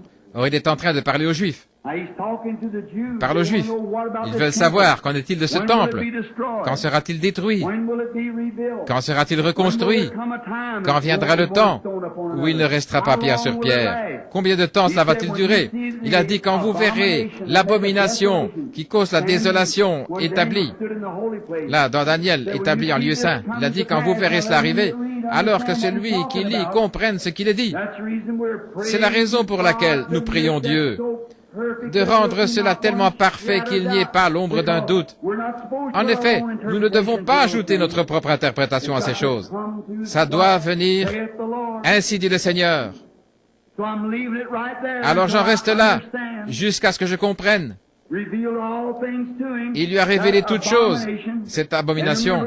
Et souvenez-vous, il y a plusieurs sens à ça. C'est comme pour appeler mon fils à sortir d'Égypte. Comme Israël a été appelé à sortir, Jésus, son fils, lui aussi a été appelé à sortir. Et ça va se passer exactement comme ça, aussi sûr que je suis ici. Et il l'a fait de telle manière, il a complètement caché cela. Il l'a complètement caché à l'Église. Oh, quand nous allons nous mettre à étudier ça, c'est 6 choses à comprendre qu'il a cachées pour que l'Église soit constamment aux aguets. Mais maintenant, l'âge de l'Église est presque terminé. Alors tout est prêt maintenant pour sa venue. Ça se prépare. C'est l'un des passages les plus importants du livre. Qu'est-ce qu'il fait? Il annonce quand ce sera terminé pour la nation juive, le peuple juif. Ce passage des Écritures, les 70 semaines, il révèle et dit exactement ce qu'il en est à partir du moment où Daniel a commencé là-bas jusqu'au moment où ce sera la fin de toute chose. C'est l'une des plus formidables horloges. Combien m'ont déjà entendu dire, si vous voulez savoir quel jour de la semaine on est, regardez le calendrier et observez les Juifs. C'est exact. C'est le calendrier de Dieu. N'importe quel théologien, n'importe quel étudiant de la Bible, n'importe qui vous dira que l'horloge, c'est les Juifs. Au fait, quelle heure est-il? Oh, les gens ont chaud. Oh. Ça n'a rien à voir avec les nations. Les 7 sceaux, les 7 fléaux, les 7 malheurs, les 7 trompettes n'ont absolument rien à voir. L'Église des nations sera dans la gloire à ce moment-là. Rien à voir avec nous, l'Église des nations. Il ne s'agit là que d'Israël. Daniel, ton peuple et Jérusalem. Maintenant.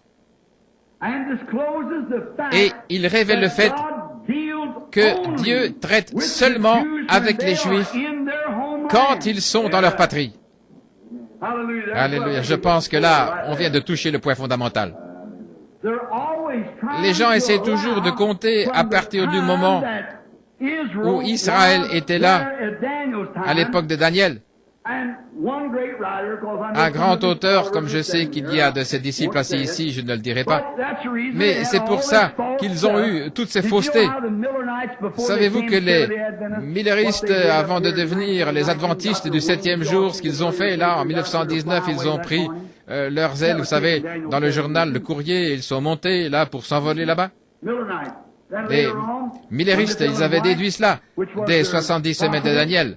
Oui, les milleristes, plus tard, avec Madame Ellen White, qui était leur prophétesse, ils ont fait volte-face pour se donner le nom d'adventiste du 7e jour. Ils ont changé de nom pour s'appeler la voix de la prophétie. Oui, 3 noms différents. Mais ils avaient tort, parce qu'ils essayaient d'appliquer les 70 semaines à la fois aux Juifs et aux nations, alors qu'il est dit ici que c'est pour ton peuple. Et jamais Dieu n'a traité avec les Juifs quand il n'était pas en Palestine. Et quand au bout des 70 et 2 semaines, le Messie a été retranché, pas pour lui-même, c'est pour nous qu'il a été retranché. Israël a été dispersé, et c'est seulement il y a quelques années qu'ils sont retournés dans leur patrie. Alors, dans cette période-là, le temps n'a pas été compté pour l'âge de l'Église. Vous saisissez? Ça ne peut pas être 1919. Je peux vous montrer qu'il s'est passé quelque chose en 1919. Mais ça, c'est quand cet ange, quand le message du troisième ange s'est fait entendre et qu'un des malheurs a frappé. Exactement. C'est quand la guerre s'est terminée de façon mystérieuse. Nous verrons ça au chapitre 7 quand nous y arriverons. Au chapitre 7. Vous m'avez tous entendu prêcher là-dessus bien des fois.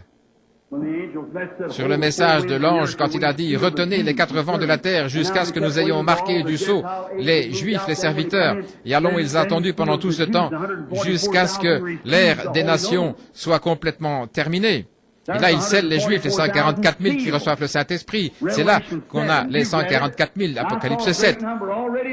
Et j'ai vu une grande foule déjà dans le ciel. Jean l'a vu, de toute tribu, de toute langue, de toute nation. Et ils se tenaient devant Dieu avec des palmes dans leurs mains et revêtus de robes blanches. Et ils chantaient, ils criaient, Alléluia, Amen. La gloire, la sagesse, l'honneur, la force et la puissance soient à notre Dieu au siècle des siècles. Amen. Jean ne pouvait pas comprendre à ce moment-là. Mais il a regardé en arrière et il a vu sur le mont Sinaï, gloire, 144 000 qui ne s'étaient pas souillés avec des femmes, des Juifs, des femmes, des églises. Ils ne s'étaient joints à aucune organisation, luthérien, méthodiste, baptiste, presbytérien. Mais c'étaient les Juifs, depuis le début. Les Juifs orthodoxes qui avaient leur temple là-bas, où ils adoraient sur le mont Sinaï. C'est eux, les 144 000. Ça, c'est après ceci. L'Église est déjà dans la gloire, voyez. Ainsi, M. Smith avait tort. Forcément. En effet, comment feriez-vous appliquer ça en 1919, faire sortir les 144 000? Ça, c'est un retour au russellisme.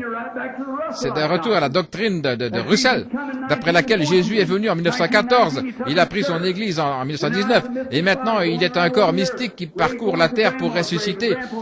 Il va à la tombe de grand-papa ou grand-mère et il les fait tous ressusciter. C'est du non-sens, c'est absurde. Ça n'a aucun sens vis-à-vis de la parole. Non, pas du tout. Mais Dieu a la vérité. C'est Dieu qui peut le révéler, situer tout ça et nous montrer exactement ce qu'il en est. Je crois qu'il va le faire. Moi, je ne sais pas ce qu'il en est. Je vous dis la vérité. Moi, je ne sais pas. Mais seulement je mets ma foi. Je mets ma foi en lui qu'il va le faire. Ainsi, vous voyez, jamais Dieu n'a traité avec les Juifs. Je veux que vous reteniez bien ça en tant qu'Israël. C'est là que j'essayais de dire à ce frère qui est assis ici. Tenez-vous loin d'Israël. Tenez-vous loin de là, vous tous qui parlez d'aller convertir les Juifs, avant que ce message soit terminé. Vous verrez que c'est ainsi dit le Seigneur, par la parole et aussi par l'Esprit. Israël sera converti, toute la nation, en une nuit. La Bible le dit. Mais l'Évangile n'est même pas pour eux. Il y a quelques renégats qui sont en dehors, et ainsi comme ça, qui entrent et qui sont en dehors du corps principal des Juifs, qui entrent et reçoivent le salut. C'est vrai, je crois ça de tout mon cœur. Mais souvenez-vous, en tant qu'Israël est en dehors de son pays, ils ne peuvent pas être sauvés. Et maintenant ils retournent, et ils seront sauvés, toute la nation, au complet, en un jour. La Bible le dit. Un jour ramènera entièrement tout Israël à Dieu. Quelque chose de tellement puissant va arriver en Israël un de ces jours, que ça va ébranler la nation tout entière. Même le prophète s'est écrié et il a dit, « Tu as fait cela en un jour. » En un jour. Ils le verront. Quelque chose de puissant va arriver. À mon avis, ce sera un prophète puissant qui paraîtra et qui se tiendra devant Israël pour leur prouver que le Messie est toujours vivant. Que ce Messie qu'ils ont rejeté, maintenant ils lisent cette Bible, la Bible d'Israël. Ils la lisent de droite à gauche, c'est leur manière de lire. Vous savez comment, dans la langue juive, quand ils lisent cela, Pétrus leur a envoyé 1 million de Bibles. Ils ont dit, si ce Jésus, c'était ces Juifs qui avaient été ramenés d'Iran, de par là, ils n'avaient jamais entendu parler d'un Messie. Et au moment où ils allaient retourner dans leur patrie, eh bien, ils ne voulaient pas monter dans l'avion. Ils en étaient encore à labourer avec les anciennes charrues. Voyez? Combien ont lu ça dans le magazine Look, et dans le Time? Ils ne voulaient pas monter dans les avions. Et ce vieux rabbin, cette nuit-là, il a dit, « Souvenez-vous, notre prophète a dit que nous allions retourner dans notre patrie sur les ailes d'un aigle. » Les nations se disloquent. Israël se réveille. Les signes que la Bible a prédits. Les jours des nations sont comptés, remplis d'effroi. Retournez, ô dispersés, vers les vôtres. Frémez de vous réveiller. Vous l'avez entendu et entendu sans cesse, mais un de ces jours, ce sera la dernière fois. Israël retourne dans sa patrie. Le jour où Dieu décidera qu'Israël est une nation, ce jour-là, il n'y aura plus un seul non-juif de sauvé. Je vais le prouver par les 70 semaines. Si seulement je peux trouver ces jours. Je vais aller chercher des calendriers astronomiques, le julien, l'astronomique, le romain, tous ces calendriers. Il y a plus quelque part. Dieu le sait. Il peut le révéler. Voyez. Je sais que dans le calendrier julien, il y a 365 jours et un quart dans une année. Ainsi, il y a plein de confusion là-dedans. Mais il y a une vérité quelque part. Je vois tant d'églises, d'organisations, tant de gens qui prennent telle direction, et les uns c'est « Je vous salue Marie », et les autres ils adorent ceci, cela. Il faut qu'il y ait une vérité quelque part. Il faut qu'il y ait un Dieu quelque part. Il faut qu'il y ait un message quelque part. Je vois s'élever des faux prophètes qui imitent le discernement et toutes sortes d'autres choses qui se passent. Il faut qu'il y en ait un vrai quelque part qui ait servi de modèle à cette imitation. Je vois des gens qui entrent dans la chair, qui crient et qui s'emballent, et ensuite ressortis et vivent n'importe comment. Il faut qu'il y ait un Saint-Esprit authentique quelque part. Je vois des gens qui se donnent des airs religieux et tout, et qui essaient d'être pieux. Je sais qu'il y a un Dieu authentique quelque part. Il y a un esprit authentique quelque part, parce que cette espèce d'hypocrite, cette espèce de contrefaçon, c'est une imitation, mais il doit y avoir quelque chose de réel. Un homme, un peuple, une église, un Dieu. Il faut qu'il y ait quelque chose de vrai quelque part. Parce que ceux-là ne sont que des imitations. Il y a quelque chose de vrai quelque part. J'ai parlé à cette église au sujet des dons. Faites attention à vos dons. Gardez-les conformes à la Bible. N'acceptez pas un substitut alors que les cieux sont remplis des vrais dons. Tenons-nous aux vrais, prenons les vrais, ou n'en prenons pas du tout. Maintenant, c'est un fait que Dieu traite avec Israël seulement quand elle est dans sa patrie. Prenons par exemple, quand Abraham a quitté sa patrie pour aller en Égypte, qu'est-ce qui est arrivé? Il s'est éloigné de la volonté de Dieu et il n'a plus été béni tant qu'il n'est pas retourné dans sa patrie. Dieu n'a plus traité avec lui. Pas une vision, rien d'autre tant qu'il n'est pas retourné dans sa patrie. Regardez Israël. Quand ils ont été envoyés en Égypte pour 400 ans. Pas un miracle. Pas un seul signe. Pas la moindre chose au milieu d'eux. Il n'y a rien de mentionné dans l'histoire du livre. Toujours le même train-train. Aller à l'église, offrir l'agneau, dire un « Je vous salue Marie » ou ce qu'il fallait dire et retourner. L'année suivante, c'est pareil. Les prêtres étaient tous là à se disputer. Le rabbin tel, on va élire le rabbin tel. Il a fait plus d'études, il connaît mieux les Égyptiens. Et bientôt les Égyptiens, ils étaient tous pareils. C'est exactement ce qui est arrivé à l'église. Nous nous sommes faits méthodistes, baptistes, presbytériens, et nous, on est diplômés d'Hartford, on est diplômés de Wheaton, on est diplômés de quelque part, ou bien de Bob Jones, on est licencié en lettres, on a un doctorat en théologie, en droit, autre chose. Et ça donne quoi au bout du compte? Des absurdités. C'est comme ça que ça se passait en Égypte. Et Dieu n'a jamais traité avec Israël tant qu'elle n'est pas retournée dans sa patrie. Écoutez-moi. Ainsi dit le Seigneur. Dieu ne traitera pas avec son Église tant qu'elle ne reviendra pas dans sa patrie. Le message de l'heure. Revenez à l'original. Laissez tomber vos idées méthodistes, baptistes, presbytériennes, pentecôtistes, des assemblées, des unitaires, des trinitaires, de la quintupité, et quoi encore? L'Église de Dieu, les Nazaréens, les pèlerins de la sainteté, l'Église de Christ. Tous des mouvements antichrist. Et je me rends bien compte que ceci va partout dans le monde. Tous dans l'erreur. Tous du diable. Oh là là, il y a des hommes saints dans chacun d'eux. Il y a des gens saints dans chacun de ces mouvements. Mais l'organisation elle-même n'est pas de Dieu. Et Dieu ne la bénira jamais, il ne l'a jamais fait. Je demande à tout historien, vous qui entendez cette bande, de m'écrire pour me citer une seule fois où l'Église s'est organisée et où Dieu ne l'ait pas mise au rencard pour ne plus jamais traiter avec elle. Dites-moi quand il n'a jamais redonné du souffle aux luthériens, aux wesleyens, aux méthodistes, aux pentecôtistes. Jamais.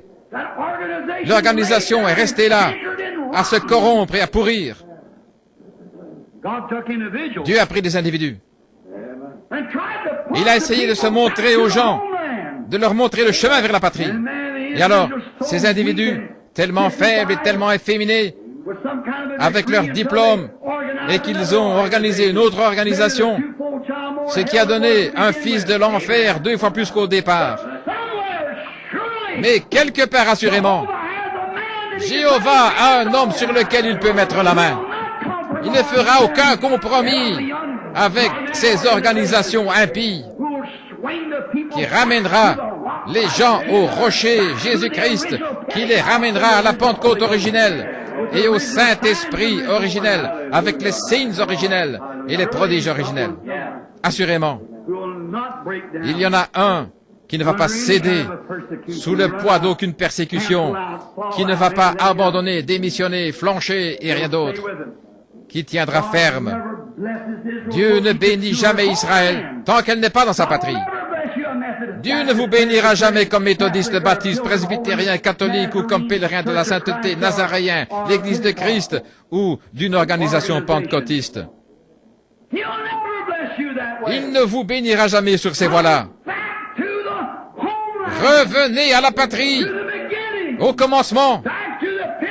Revenez à l'expérience de la Pentecôte, telle qu'elle s'est produite le jour de la Pentecôte, quand la puissance du Dieu vivant a changé ces milliers de gens et a enflammé leur cœur du feu de Dieu, qui montrait des signes authentiques, pas des imitations, pas un genre de télépathie, pas de la moquerie, ou une vraie foire comme ça devient ici en Amérique.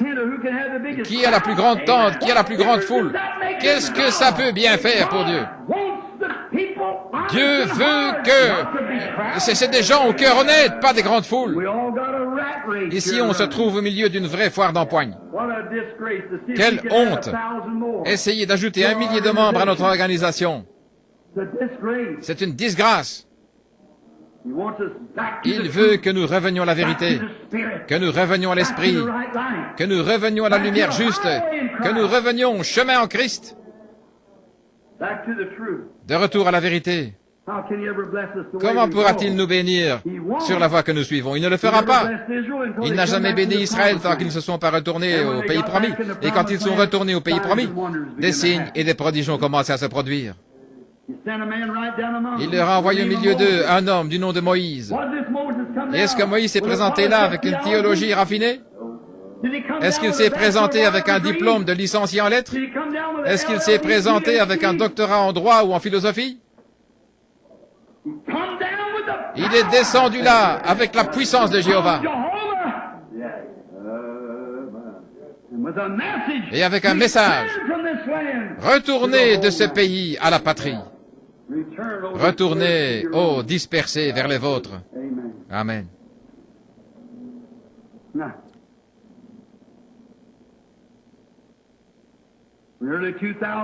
Voilà bientôt 2000 ans que les Juifs sont hors de leur patrie, dispersés aux 4 vents de la terre. Ce message, nous pourrions le faire durer des semaines si nous devions entrer dans les détails. Nous pourrions remonter l'histoire d'Israël et montrer qu'elle a été dispersée par l'Empire romain après avoir rejeté le Messie, qu'elle a été dispersée dans toutes les nations qu'il y a sous le ciel.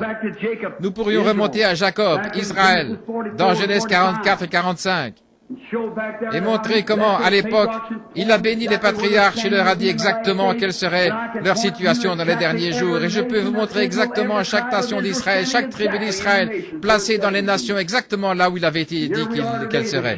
Et nous y voilà aujourd'hui. Les Juifs que nous connaissons, ce ne sont pas les vrais Juifs. Les vrais Juifs, ce sont ces Juifs orthodoxes qui ne se sont pas souillés avec les choses du monde. Ils ne sont pas sortis pour se joindre à d'autres églises. Ce sont eux qui retournent là-bas, qui vivent de fromage, de pain, à flanc de collines. Ils n'ont pas le droit d'entrer dans la vieille ville. Ils ont dû se construire une ville de ce côté-ci, dans un no man's land, avec des mitraillettes pointées des deux côtés. Mais elle a commencé à pousser ses bourgeons. Amen et amen. Le temps est proche. Ismaël et Isaac sont encore là à se disputer le terrain, mais il appartient à Israël. S'il vous arrive d'aller dans la Nouvelle Jérusalem, on ne vous laissera pas passer dans la vieille Jérusalem. Vous devrez d'abord aller là-bas pour qu'ils vous expliquent tout ça, les Arabes, et après, ils vous font passer de l'autre côté. Ça, ce sont les enfants d'Ismaël. Mais attendez, il viendra un temps où les enfants de Dieu la reprendront. C'est exact. Jérusalem sera reconstruite. Le sacrifice perpétuel sera rétabli. Et l'Antichrist fera une alliance pour les 7 dernières semaines. Et au milieu, il rompra cette alliance. Il leur fera tous passer au catholicisme. C'est comme ça que l'abomination se répandra partout et alors la fin viendra. 70 semaines. Oui, il y a bientôt 2000 ans qu'ils sont loin. Ils se sont fait chasser. Ces gens-là sont comme du temps de Pharaon, quand son cœur a été endurci. Il a dû endurcir le cœur d'Hitler. Des millions d'entre eux sont morts. Voyez cet Eichmann qui est coupable d'avoir tué 6 millions de Juifs. 6 millions d'âmes, d'êtres humains, des bébés, des enfants, des adultes, tous mis à mort. Eichmann, un seul homme. Regardez la Russie. Comment on les a chassés de là? Partout où ils ont été chassés. Ils ont été une nation méprisée. Mais parce qu'ils aiment leur argent, ils sont revenus. Mais il y a une petite minorité qui, elle, retourne en Palestine. Amen, frère.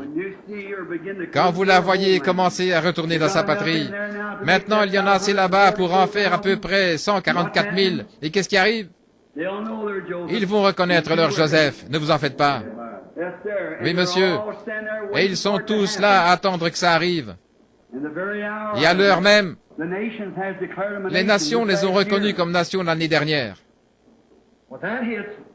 Quand ça se produira, la fin se rapproche. Ce sera le départ de l'Église, des nations. Alors, d'une minute à l'autre, Dieu pourrait dire « Israël est mon peuple ». À ce moment-là, ce sera terminé pour les nations. Ils fouleront aux pieds, a dit Jésus dans Matthieu 24.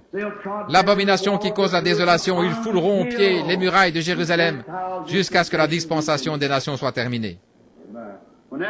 Une fois celle-ci terminée, alors les Juifs retourneront dans Jérusalem pour rétablir le temple et le culte dans le temple.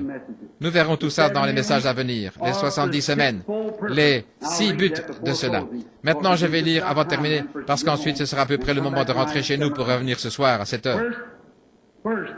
Tout d'abord, si vous voulez le noter, pour faire cesser les transgressions, Daniel, chapitre 9, verset 24, pour faire cesser les transgressions, 1, pour mettre fin au péché, 2, pour faire réconciliation pour l'iniquité, 3,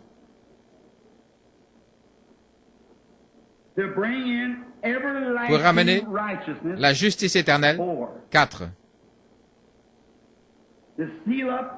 pour sceller la vision et la prophétie, 5, pour oindre le Saint des Saints, 6. C'est ce que nous verrons ce soir. Dieu qui fait s'accomplir. Donc, je vais reprendre pour que vous saisissiez. Premièrement, faire cesser les transgressions. Deuxièmement, mettre fin au péché. Troisièmement, faire réconciliation pour l'iniquité. Quatrièmement, amener la justice éternelle. Cinquièmement, sceller la vision et la prophétie. 6, oindre le Saint des Saints. Maintenant, je vais vous lire dans la Bible. C'est au verset 24. 7 semaines ont été déterminées sur ton peuple, les Juifs, et sur ta cité sainte, Israël, les Juifs, Jérusalem, pour faire cesser les transgressions, 1, pour faire mettre fin au péché, 2, pour expier l'iniquité, 3, pour amener la justice éternelle, 4, pour sceller la vision, 5, la vision et la prophétie, et pour oindre le Saint des Saints, 6. Voilà exactement ce qu'il est venu lui annoncer, ce qui arriverait, après quoi ce serait la fin. Maintenant, ce soir, nous allons trouver ce que sont ces choses et voir combien nous en sommes proches. Et dimanche prochain, nous allons voir ces repères dans le temps et déterminer exactement où nous en sommes. Je l'aime. Israël, qui retourne dans sa patrie. Israël. Permettez-moi juste de dire ceci maintenant. Je pense que ce n'est plus enregistré. Permettez-moi de dire ceci. À l'heure même où Israël est devenu une nation, la raison pour laquelle j'ai toujours cru, je le dis devant mon auditoire ici, qu'il y avait quelque chose que j'allais avoir un rôle à jouer avant de mourir pour ramener Israël au Seigneur. Parce que, à l'heure même, d'après la charte panaméricaine, où Israël a été déclaré une nation pour la première fois depuis 2000 ans, depuis la dispersion, c'est à cette heure même exactement que l'ange du Seigneur m'a rencontré là-bas, avec l'Évangile. Exactement en même temps. Le 7 mai 1946. Et aussi, une autre chose qui me fait savoir cela, c'est qu'il ramène le cœur des enfants au Père et le cœur des pères aux enfants. Le message. Maintenant, remarquez, Malachie 4. Autre chose, quand mon fils Billy, mon fils, et frère Ern Baxter, nous étions en route pour Palestine, après avoir rencontré les Juifs chez frère Argenbright, et qu'ils m'ont vu là à la réunion, c'est Lévi Petrus qui avait envoyé les Bibles là-bas. Il a dit, ces Juifs sont venus lui dire, si vous convoquez un groupe des chefs d'Israël, je ne parle pas de ces nouveaux rabbins avec tout leur cérémonial, mais si vous rassemblez les vrais Juifs, les vrais chefs israélites, nous avons lu le Nouveau Testament et nous savons que quand le Messie viendra, il nous dira ces choses. Comme la femme en Samarie. Nous savons que Moïse a dit que notre Messie serait un prophète. Et quand vous pourrez leur dire et leur montrer par les Écritures que c'est ce que nous allons voir dans le message de ce soir, qu'ils devaient être aveuglés et que leur cœur devait être retranché pour permettre à la période des nations de venir, pour qu'on ait un temps d'expiation pour les nations, et que leurs cœurs ont été endurcis exactement comme au temps de Joseph, et ainsi de suite. Et qu'ensuite, vous faites venir ces Juifs quelque part, et que vous appelez ces hommes-là dans l'auditoire, comme vous le faites ici avec les gens des nations, par cette inspiration de l'Esprit. En effet, si ce Jésus, s'il est le Messie, et que vos paroles sont vraies, alors il n'est pas mort, il est vivant. Et s'il est vivant, il a promis d'être dans ses serviteurs, ses disciples. Et si nous pouvons le voir accomplir le signe du prophète, alors nous croirons qu'il est le Messie. Quelle chose parfaite. Exactement. Qu'est-ce que ça ferait? Alors une nation naîtrait en un jour, parmi les leaders. Chacun d'entre eux dirait, nous le savons. Et une fois que ce rabbin a dit ça, c'est réglé. Une nation naîtrait en un jour. Israël naîtrait en un jour. J'étais en route pour y aller. J'étais au Caire, en Égypte, avec le ticket dans la main. 15 ou 20 minutes avant l'appel. Ils allaient faire l'appel. Je me suis approché pour regarder un petit objet en ébène, un petit éléphant d'ébène avec des défenses en ivoire. J'allais l'envoyer à un médecin de mes amis, le docteur Samader, comme presse-papier. Je regardais ça et quelque chose m'a dit, ce n'est pas encore l'heure. Reste en dehors de la Palestine. Je pensais, c'est juste moi qui ai pensé ça. Et j'ai continué mon chemin. Ce n'est pas l'heure. Je me suis retourné derrière le hangar. J'ai levé la tête vers Dieu. J'ai dit, oh Dieu, est-ce que c'est toi qui me parlais? Il a dit, ce n'est pas l'heure. reste en dehors de la Palestine. Ce n'est pas le moment maintenant.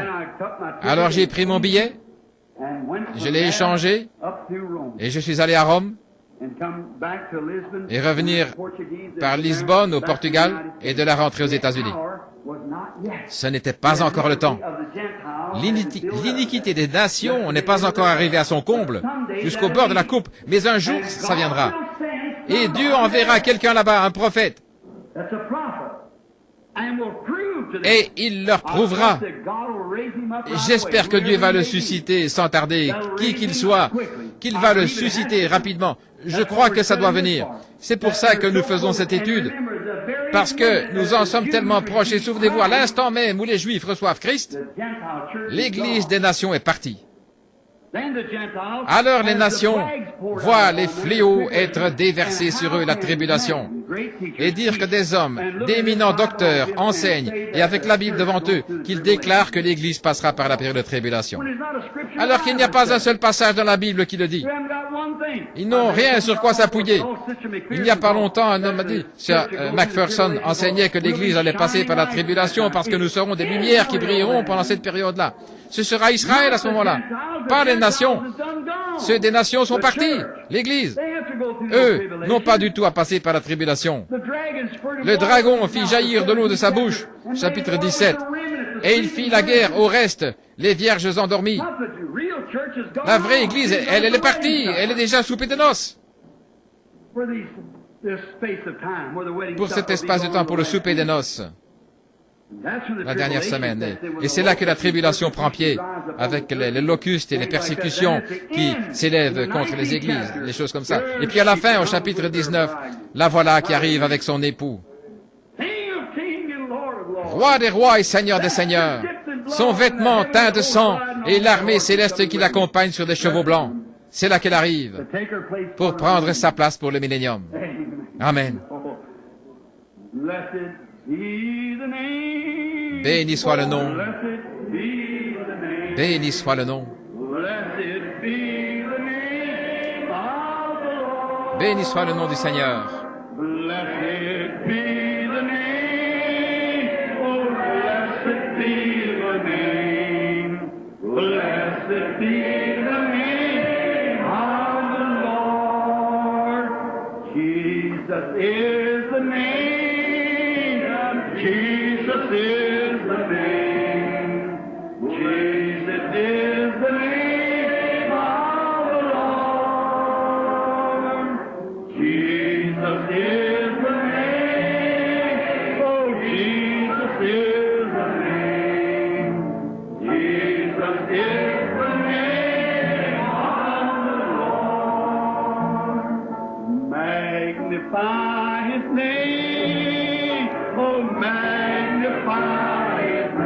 Magnifiez son nom.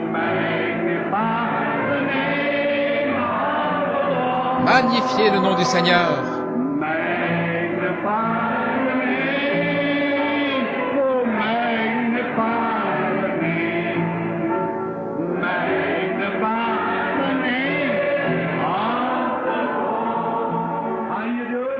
Comment le faire?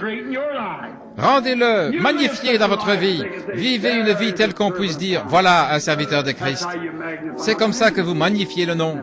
Voyons un petit peu. Oh, ne l'aimez-vous pas? Oh là là. Dans une crèche il y a longtemps, et je sais que c'est vrai. Un enfant naquit pour sauver les hommes de leurs péchés. Jean le vit sur le rivage, un agneau pour tous les âges. Cet agneau avec les 7 sceaux, le seul dans le ciel et sur la terre qui a pu prendre le livre.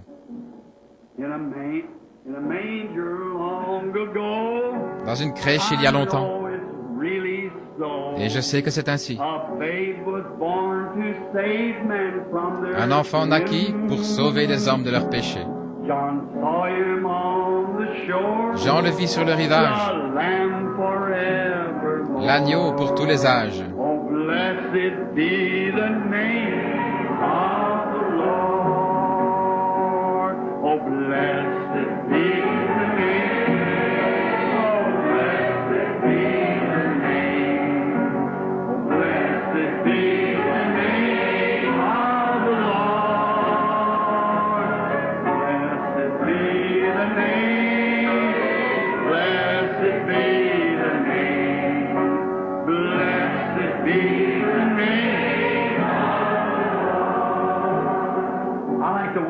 J'aime adorer, pas vous. Nous ne venons pas à l'église rien que pour entendre un sermon, ça va avec ça. Mais nous venons à l'église pour adorer. Adorer en esprit et en vérité.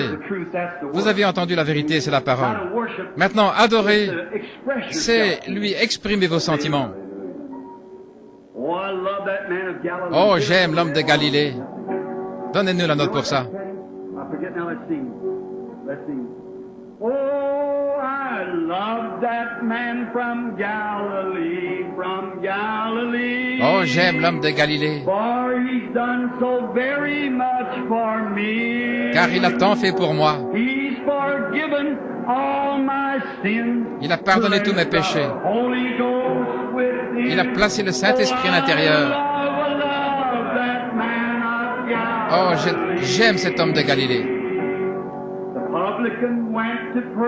Un jour dans le temple, le publicain alla prier. Il a crié, « Oh Seigneur, aie pitié de moi. »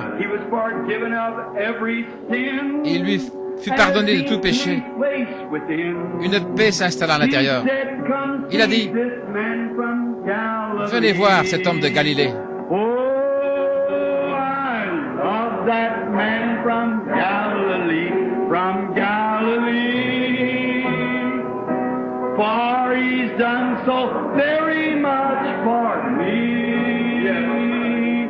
He's forgiven all my sins, place that Holy Ghost within. Oh, I love that man of Galilee.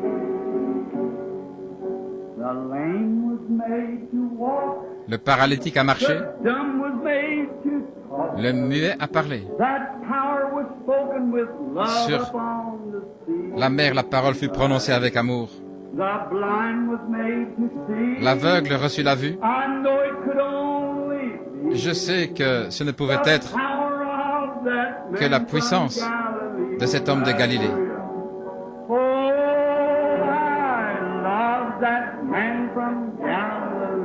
From Galilee, for he's done so very much for me. He's forgiven all my sins, place that Holy Ghost within. Oh, I love that man from Galilee. Listen. Écoutez bien ici. The woman at the well, à la femme au puits, il lui a dit tous ses péchés.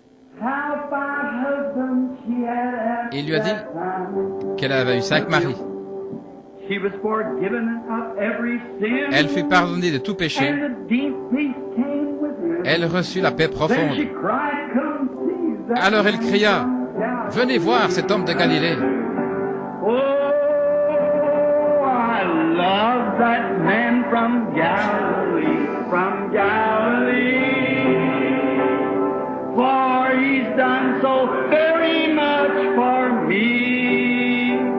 He's forgiven all my sins, place the Holy Ghost within.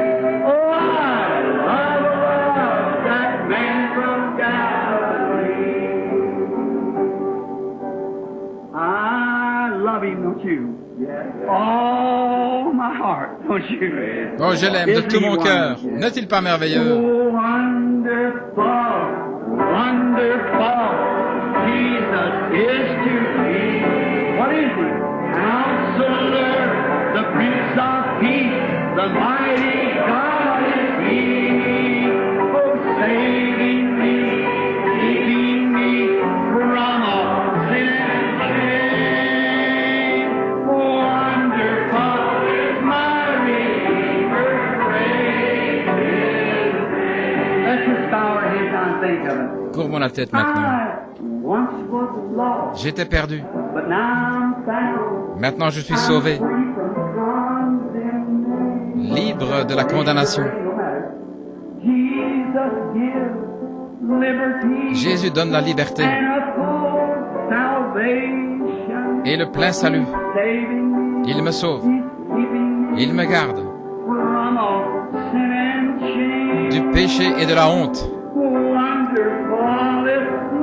Merveilleux est mon Sauveur. Louange à son nom.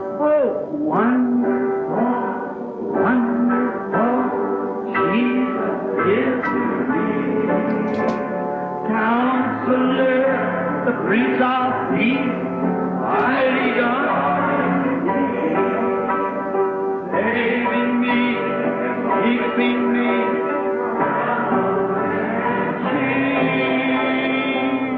wonderful is my Redeemer, great is He. Oh, think of it. Oh, pensez-y. J'étais perdu. Maintenant je suis sauvé, libre de toute condamnation. Jésus donne la liberté et un plein salut. Il me sauve. Qu'est-ce qu'il a fait? Il me garde. Loin de tout péché. Merveilleux est mon Rédempteur. Louange à son nom. Tous ensemble maintenant.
Je ne l'abandonnerai jamais.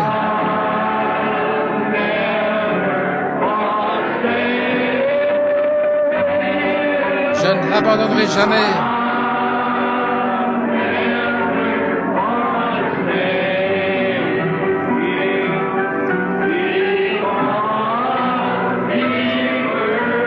Parce qu'il m'a aimé le premier.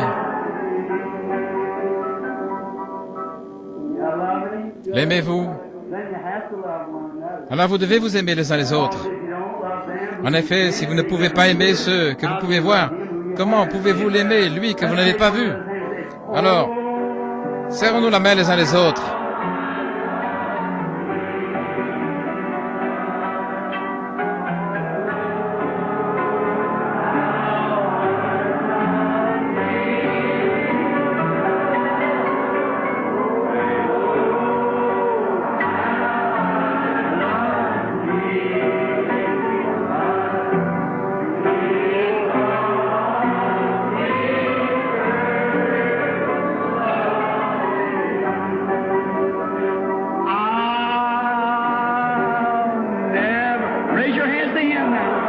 Levez les mains vers lui maintenant.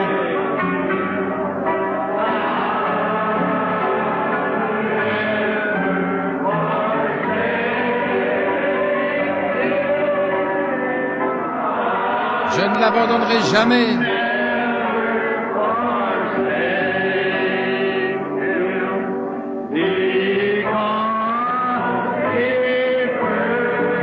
Parce qu'il m'a aimé le premier. Pensez seulement, il nous a fait connaître cette grande révélation. Nous l'aimons, n'est-ce pas? N'est-il pas merveilleux? Combien nous sommes reconnaissants pour notre Seigneur Jésus. Il ne nous abandonnera jamais. Voici, je suis avec vous tous les jours. Est-ce que ça vous plaît les 70 semaines de Daniel? Oh, nous l'aimons, n'est-ce pas? Ma foi regarde à toi.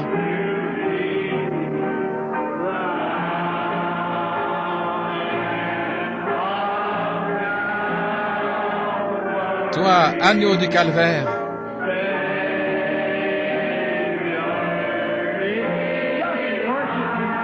adorez-le simplement dans votre cœur.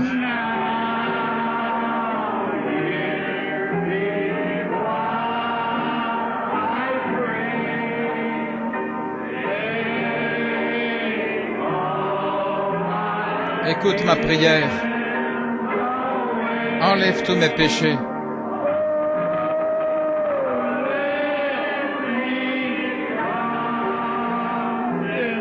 Laisse-moi dès ce jour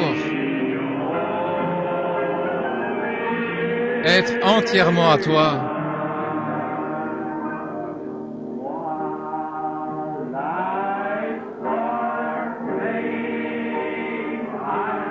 Alors que je marche dans ce sombre labyrinthe,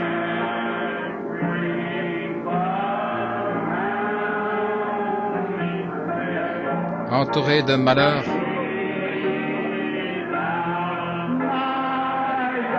oh, sois mon guide. Guide-moi jusqu'au bout, Seigneur.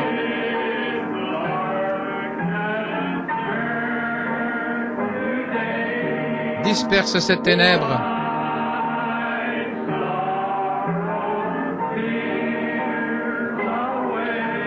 Viens essuyer mes larmes.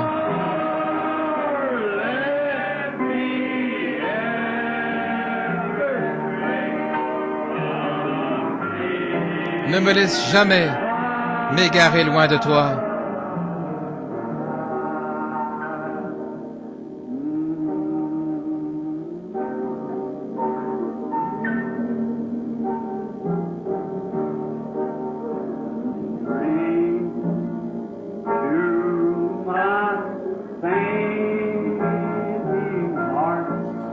Donne à mon pauvre cœur un nouveau zèle.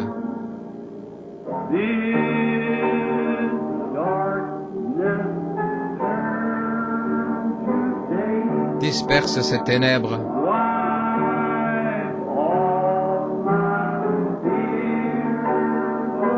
Viens essuyer mes larmes.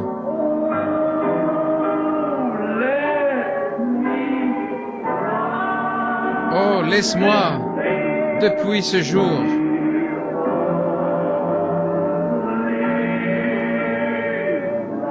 être entièrement à toi.